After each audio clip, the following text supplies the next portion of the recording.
You're watching the 10 o'clock news. Parents and teens in Newark, synchronize your watches. That's right. As Fox 5 Jessica Formoso shows us, a citywide curfew is about to go into effect. In less than an hour, when the clock strikes 11 p.m., the summer youth curfew here in Newark will begin. Children under the age of 18 will not be allowed on the streets or more than 100 yards away from their home between the hours of 11 p.m. and 5 a.m. The curfew will only be enforced on Fridays, Saturdays, and Sundays. Do you think it could work, though, and, reduce crime, help these children stay off the street? I don't know. That'll be like a yes and a no, because most kids going to do what they want to do anyway, regardless of the curfew. Mayor Ross Baraka, who spoke about it last month, says the goal is not for police to arrest kids, but to keep them safe. The curfew in Newark has always been in place for decades. It's just never been enforced in the city.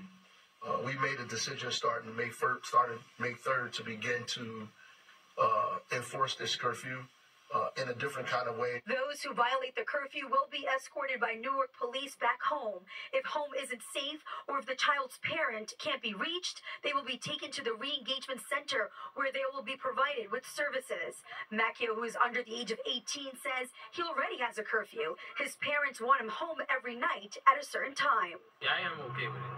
What time do you usually get home? Around 8 to 9 o'clock. I think it will help the city. Kids need to get home. In what way? Well, they need to get off the street. Get home at a safe time. Keep them safe, keep them families safe, and keep them from their parents from worrying. The rule won't apply to minors who are accompanied by a parent or guardian or traveling to and from work. For now, the curfew is every Friday, Saturday, and Sunday, but come June 21st, it will be every day of the week. In Newark, I'm Jessica Formoso, Fox 5 News. A new study finds that gas and propane stoves increase exposure to nitrogen dioxide, which is a pollutant that's linked to childhood asthma. Researchers at Stanford University say that even bedrooms far from kitchens had levels of nitrogen dioxide that frequently exceeded health limits. It happens when stoves are on and hours after they've been turned off.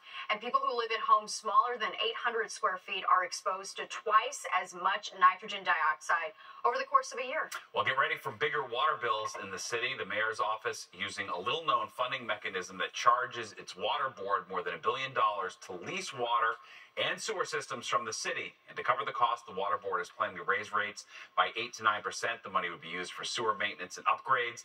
The mayor's office says the increase will be less than $100 a year for the average single-family home in the city. A charter school in the Bronx is taking steps to get rid of plastics. Kip and Choir Elementary is partnering with the foodware brand Ahimsa to replace its plastic foodware with reusable stainless steel to lower carbon emissions. Thanks to a generous donation from the nonprofit Watches for Good, Ahimsa is giving 4,000 trays and utensils to Kip schools. Organizers say the change will also reduce exposure to harmful chemicals associated with plastics. But most importantly, KIP has always been about the whole child, and there's just a numerous of health benefits from not using single plastic for our students. The initiative also hopes to teach kids about health and sustainability. Well, in D.C. today, President Biden presented the Presidential Medal of Freedom to people who've made exemplary contributions to the country. One honoree, 93-year-old Clarence Jones, who was recognized for his activism during the Civil Rights Movement. He's a lawyer who provided legal counsel to Martin Luther King Jr. and helped write the opening paragraphs of the I Have a Dream speech. 7 politicians were also among those, including New York former Mayor Michael Bloomberg and former House Speaker Nancy Pelosi. Well, thousands of cyclists getting ready to pedal across the city.